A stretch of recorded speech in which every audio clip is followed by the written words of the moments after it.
Hello दोस्तों, नमस्ते प्रणाम। मैं आप सबकी ललिता मिश्रा अपने यूट्यूब चैनल ललिता देहाती गीत में आप सबका स्वागत करती हूँ। अभिनंदन वंदन करती हूँ, नमस्ते प्रणाम करती हूँ। तो आप सब कैसे हैं? उम्मीद करती हूँ बहुत अच्छा होंगे। तो आप लोग को एक बहुत ही प्यारा धमाकेदार राम जी की गारी गीत सुनाऊंगी, तो आप लोग सुनिएगा और कमेंट में ज़रूर बताना कैसा लगा और अपना प्यार दुलार आशीर्वाद दीजिएगा इस गारी गीत पे। जय माता दी।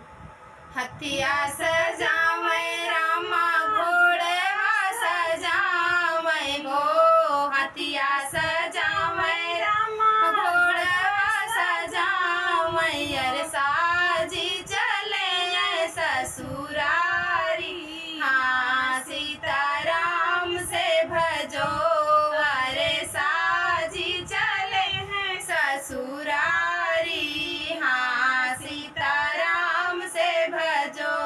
हथिया सजावै रामा घोड़वा सजावै, ओ हथिया सजावै रामा घोड़वा सजावै, अर साजी चले ससुरारी, हाँ सीताराम से भजो, अरे साजी चले हैं ससुरारी, हाँ सीताराम से भजो। जाई के पहुँचे जनक जी के बगिया हो, जाई के पहुँचे जनक जी के बगिया, यार सूखल पेड़ हरियाले, हाँ सीताराम से भजो, अरे सूखल पेड़ हरियाले, हाँ सीताराम से भजो। हथिया सजावै रामा घोड़वा सजावै हो, हथिया सजावै रामा घोड़वा सजावै, अर साजी चले हैं ससुरारी, हाँ सीताराम से भजो, यारे साजी चले हैं ससुरारी, हाँ सीताराम से भजो।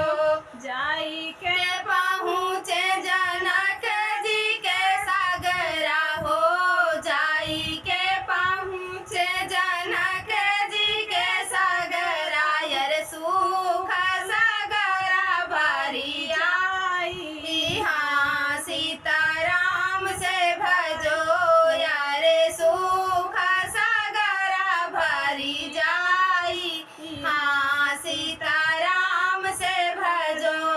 हथिया सजावै रामा घोड़वा सजावै हो, हथिया सजावै रामा घोड़वा सजावै हो, अरे साजी चले हैं ससुरारी, हाँ सीताराम से भजो, यारे साजी चले हैं ससुरारी, हाँ सीताराम से भजो।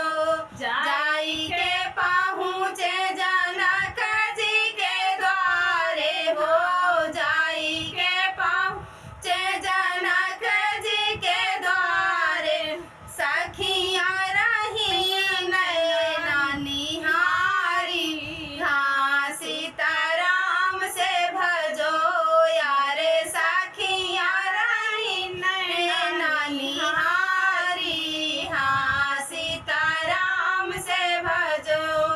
कवन कवन तप की हूँ मोरी सीता हो, कवन कवन तप की हूँ मोरी सीता, यार तप पति रघुराई, हाँ सीताराम से भजो, यारे तब पति पायु रघुराई, हाँ सीताराम से भजो।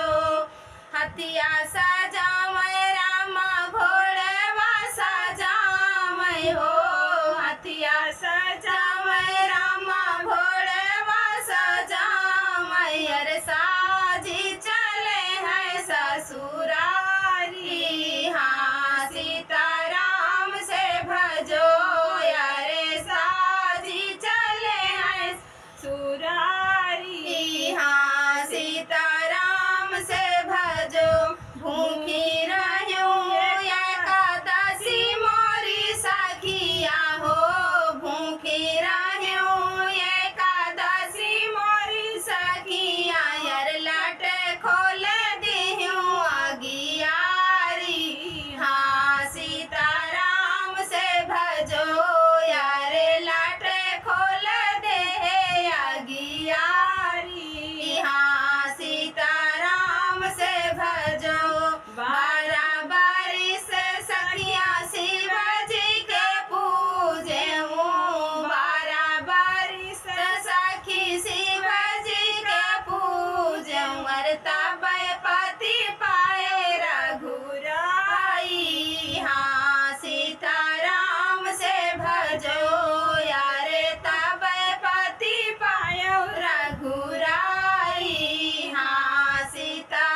रामचंद्र की जय।